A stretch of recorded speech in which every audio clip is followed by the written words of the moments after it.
샬롬, 말씀 읽어주는 김기웅 목사입니다. 오늘도 기대하는 마음과 사모하는 마음을 가지고 하나님의 말씀 함께 읽겠습니다. 예레미야 애가 3장 40절부터 54절까지의 말씀입니다. 우리의 삶을 돌이켜보고 하나님 앞에서 다시 바르게 세우자. 우리가 마음을 다하여 손을 높이 들고 하늘에 계신 하나님께 기도하자. 우리는 반역했고 마음대로 행동했습니다. 주께서는 그런 우리를 용서하지 않으셨습니다. 주님은 마침내 우리에게 진노를 바라셨습니다. 우리를 뒤쫓아오셔서 사정없이 쓰러뜨리셨습니다. 당신을 두꺼운 구름으로 감싸시고 어떤 기도도 뚫고 들어오지 못하게 하셨습니다. 우리를 더러운 구정물인 양, 문민족들 뒷마당에 내다 버리셨습니다. 적들이 우리에게 욕을 하고 조롱과 악담을 퍼붓습니다. 사는 곳이 지옥이 되었고 달리 갈 곳도 없습니다. 사랑하는 내 백성의 파멸을 보며 내 눈에서 눈물이 강물처럼 쏟아져 내립니다. 내 눈에서 눈물이 흘러내립니다. 끊임없이 눈물을 쏟아내는 셈이 되어 하나님 높은 곳에 계신 주께서 굽어 살펴주시기를 기다립니다. 조성의 젊은 여인들이 겪은 일을 생각하면 나의 가슴이 고통으로 찢어집니다. 까닭없이 나를 대적하는 자들이 새를 사냥하듯 나를 쫓았습니다. 나를 구덩이에 던져놓고는 돌을 퍼부었습니다. 비가 내렸고 구덩이에 물이 차올랐습니다. 물이 머리 위까지 차오르자 나는 이제 죽었구나 하고 생각했습니다. 이것은 하나님의 말씀입니다. 지금까지 예레미야 애가는요, 개인적인 관심과 그리고 감정에 초점을 두고 애가를 썼습니다. 그러면서 유다가 경험하고 있는 이 모든 재앙이 하나님께로부터 왔다라고 이야기했어요. 하지만 아직은 소망이 있다라고 이야기를 합니다. 어저께 우리가 함께 말씀을 나눴잖아요. 고난의 자리에서 하나님의 그가 계속해서 바라보니까 어떻게 되었습니까? 하나님의 신실하심과 자비하심이 결코 주의 백성을 영원히 내버려 두시지 않을 거라는 확신과 그리고 믿음이 생겼다라는 거예요. 어떻게 할 때요? 하나님을 계속해서 바라볼 때 그의 관점이 바뀌게 된 것입니다. 하지만 세월이 그냥 흐른다고 해서 하나님의 은총이 자연스럽게 오는 것은 아니라는 거죠. 주의 백성이 회개하고 주님께 돌아와야지만 용서와 회복이 가능하기 때문인 겁니다. 그러므로 저자는 유다 백성들에게 회개하라 라고 권면해요. 40절의 말씀입니다. 우리가 스스로 우리의 행위들을 조사하고 여호와께로 돌아가자 라고 이야기를 해요. 여기서 특별히 우리가 주목해야 할 것이 무엇이냐면 지금까지 예레미야 애가의 저자는 1인칭 단수로 그 성경을 기록하고 있었다라는 거예요. 그런데 40절은 무엇이라고 이야기했습니까? 우리가 라고 이야기를 하고 있다라는 거죠. 즉 1인칭 복수로 지금 내가 제3자의 입장에서 야 너희들 회개해야지 하나님의 진노로부터 벗어날 수 있어 라고 이야기하고 있는 것이 아니라 한 발짝 떨어져서 나는 아닌데 너희들이 문제야 라고 이야기하고 있는 것이 아니라 우리가 나를 포함해서 지금 이 자리에 있는 우리가 그리고 이 글을 읽고 있는 너희가 우리 모두가 하나님 앞에 회개하고 돌이켜야 한다 라고 이야기하고 있다라는 겁니다. 고난 앞에서 하나님을 원망하는 것은요, 문제의 해결책이 아니기 때문인 거예요. 우리의 원망을 회개와 기도로 바꿔야지만 하나님의 긍휼과 하나님의 인자하심을 맛볼 수 있다라고 이야기하고 있는 겁니다. 그렇다면 그들이 회개해야 하는 모습은 무엇입니까? 우리 너무나도 잘 알고 있죠. 계속해서 나누지 않았습니까? 하나님과의 언약 백성된 자로서 하나님을 저버리고 우상들을 섬기고 우리의 인생의 주인이 하나님이신데 마치 내가 하나님인 것처럼 살아갔던 그 삶으로부터 돌이키는 모습이 있어야 한다라는 거예요. 그래서 저자는 이렇게 이야기합니다. 41절의 말씀이에요. 우리의 마음과 손을 아울러 하늘에 계신 하나님께 들자라고 이야기해요. 손을 이렇게 든다라는 것은요, 하나님을 향하여 기도한다라는 것을 의미해요. 그런데 마음과 손이라고 이야기하잖아요. 그냥 손만 들자라고 이야기하는 것이 아니라 우리의 마음과 손을 들자라고 이야기합니다. 이것은 무엇이냐면 그냥 너희가 형식적으로 행위적으로 하나님 앞에 나가서 기도하는 척을 할 것이 아니라 너희의 마음을 다 쏟아내며 하나님 앞에 전심으로 진심으로 회개하는 모습이 필요하다라고 이야기하고 있는 겁니다.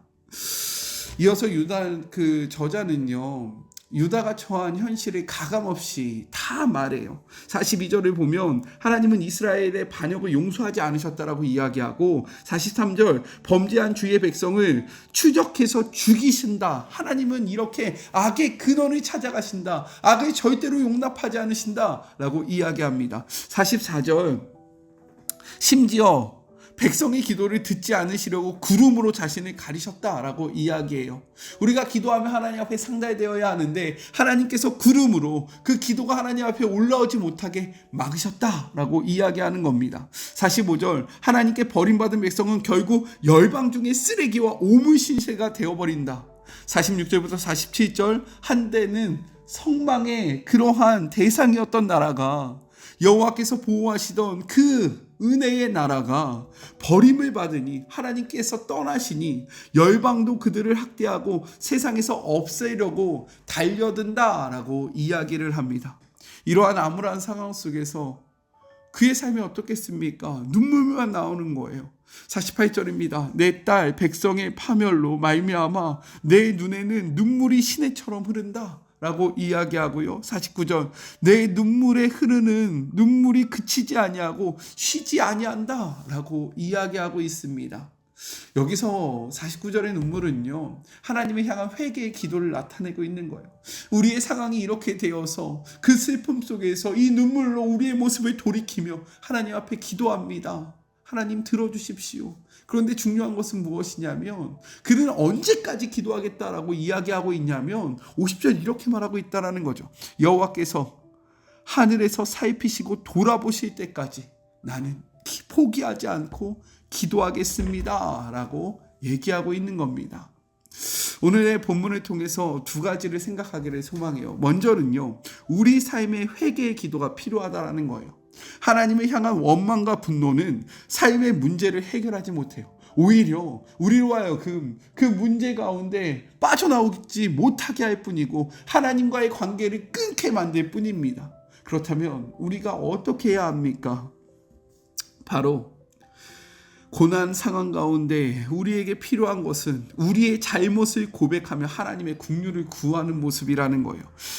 그런데 감사한 것은 무엇이냐면 하나님은 우리에게 분명히 말씀하셨다라는 거죠. 역대하 7장 14절의 말씀입니다. 내 이름으로 일컫는 내 백성이 그들의 악한 길에서 떠나 스스로 낮추고 기도하여 내 얼굴을 찾으며 내가 하늘에서 듣고 그들의 죄를 사하고 그들의 땅을 고칠 것이다 라고 말씀하고 계세요. 그러니 고난 가운데 우리의 삶을 돌아보며 마음과 두 손을 들고 진실한 회개의 기도를 하나님 앞에 올려드리는 하루가 되기를 간절히 소망합니다.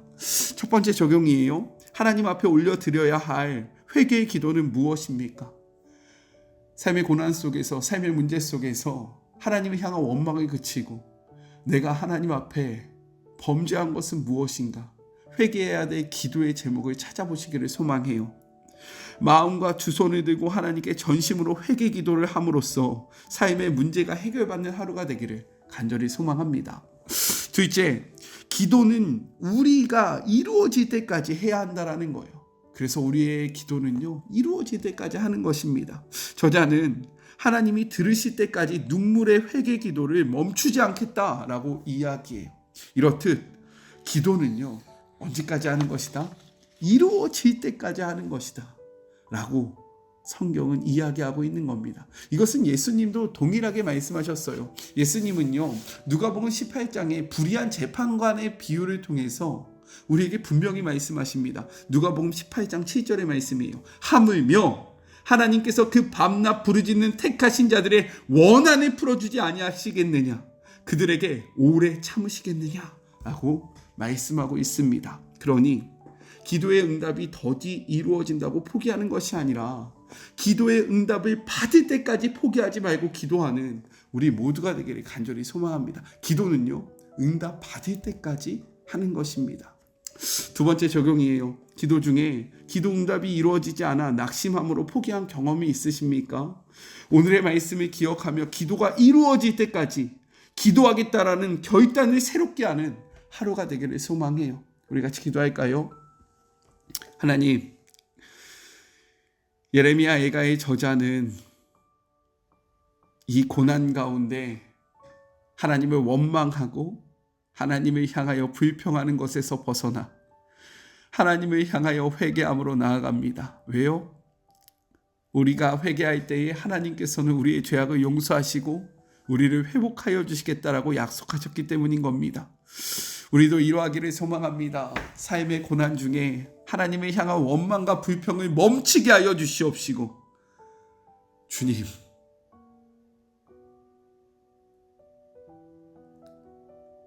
우리가 주님 앞에 마음과 두 손을 들고 진정으로 회개함으로 하나님의 긍휼을 얻는 주의 자녀들 되게 하여 주시옵소서.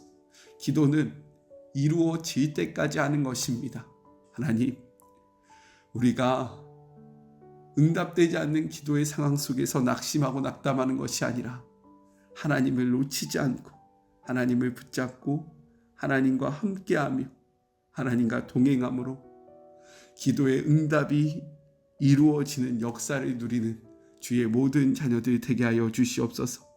함께 하실 주님을 바라보며 거룩하신 예수 그리스도의 이름으로 간절히 기도드립니다. 아멘. 기도는 응답 받을 때까지 하는 것입니다.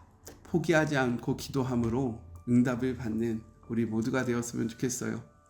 기도해 주셔서 어제 잘 다녀왔고요. 네, 항상 든든합니다. 감사해요. 저는요, 또 내일 만나도록 할게요. 사랑하고 주님의 이름으로 축복하면서 오늘 하루도 힘내세요. 우리 내일 만나요. 안녕. 오늘도 수고하셨습니다.